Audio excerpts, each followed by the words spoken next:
नांदेड शहरातील hotel central park येथे महाराष्ट्र औषध निर्माण अधिकारी जिल्हा शाखा नांदेड यांच्या वतीने दिनांक 29 सप्टेंबर रोजी जागतिक औषध निर्माता दिन साजरा करण्यात आला।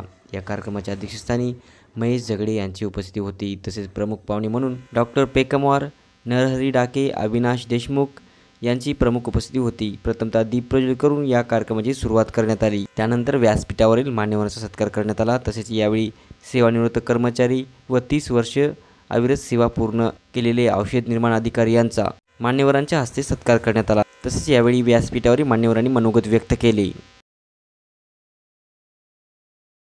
येथील जिल्हा संघटना, जिल्हा परिषद आणि फार्मसी संघटना यांनी जागतिक फार्मसिस्ट डे जो 25 सप्टेंबरला असतो तो आज साजरा केला।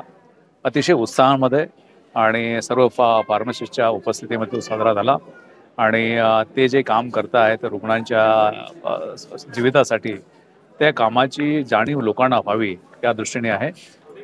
खरं म्हणजे की या क्षेत्रामध्ये रुग्णांच्या बाजूने जर कोण उभा असेल तर तो फार्मासिस्ट असतो, जेणेकरून औषध कसं घ्यावं, कधी घ्यावं, ते योग्य आहे की अयोग्य आहे, एकंदरीतच तो अंपायरचं काम करत असतो आरोग्य क्षेत्रामध्ये आणि त्यामुळे त्याचं महत्त्व या आरोग्याच्या बाबतीमध्ये अतिशय सेंट्रल फोकल असतं। पण दुर्दैवाने भारतामध्ये त्याकडे दुर्लक्ष झालेलं आहे आणि यावर्षी जी थीम आहे या आंतरराष्ट्रीय फार्मसी दिनाची ती थीम अशी आहे की जागतिक आरोग्याच्या बाबतीमध्ये ज्या समस्या आहेत त्याचं निराकरण करण्यासाठी फार्मासिस्टचं योगदान अशी ती थीम आहे आणि त्यामुळे की आरोग्य क्षेत्रामध्ये फार्मासिस्टचं योगदान हे सर्व दूर आहे, सर्व क्षेत्रामध्ये आहे।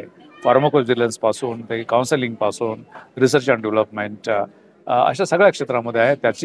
त्याचा त्यांनी जगाला वापर करून द्यावा, भारताला वापर करून द्यावा यासाठी ही थीम होती आणि हा कार्यक्रम अतिशय उत्साहामध्ये येथील पदाधिकाऱ्यांनी पार पडला। 25 सप्टेंबर हा जगामध्ये औषध निर्माता दिन तथा फार्मासिस्ट डे म्हणून साजरा केला जातो। आज नांदेडचं भाग्य असं समजतो की आज आदरणीय महेशजी झगडे साहेब आले आणि त्यांनी फार्मासिस्टचं महत्त्व काय आहे आणि फार्मासिस्ट सामान्य जनतेला किंवा रुग्णांना कशा प्रकारचा न्याय देऊ शकतो, या आजारापासून त्यांचे आर्थिक आणि सर्व प्रकारचं कसं संरक्षण करू शकतो असं विस्तृत असं सांगितलेले आहे आणि फार्मासिस्टच्या जबाबदाऱ्या काय आहेत आणि सामान्य जनतेचं रुग्णांचं त्यांच्याविषयी देणं काय आहे हे साहेबांना सांगितलेले आहे। या निमित्तानं आज एक चांगला कार्यक्रम झाला आणि सर्व फार्मासिस्ट बंधू भगिनींनी याच्यामध्ये सहभाग नोंदला। परत एकदा या दिनाच्या शुभेच्छा देतो आणि थांबतो। जय हिंद, जय